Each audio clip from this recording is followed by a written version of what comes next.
যে মানুষটা সবসময় সবাই ভালো থাকার পরামর্শ দেয় সেই মানুষটাই কখনো কখনো নিজের ভালো থাকার পথটাও খুঁজে পায় না।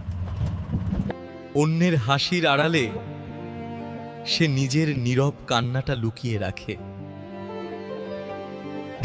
সবাইকে আলো দেখাতে গিয়ে নিজের ভেতরের অন্ধকারটাই সবচেয়ে বেশি জ্বলে ওঠে। সবাইকে শক্ত থাকতে শেখানো মানুষগুলো ভেতরেই সবচেয়ে বেশি ভাঙা রাত লুকিয়ে থাকে। তবুও সে হাল ছাড়ে না। তবু আরাকে একদিন আমিও নিজের জন্য একটা শান্তির পথ খুঁজে নেব। এমন মানুষ কি আপনার আশেপাশেও আছে, নাকি আপনি নিজেই সেই মানুষ? কমেন্টে লিখুন এই কথাগুলো আপনার মনে ছুঁয়ে গেল কিনা।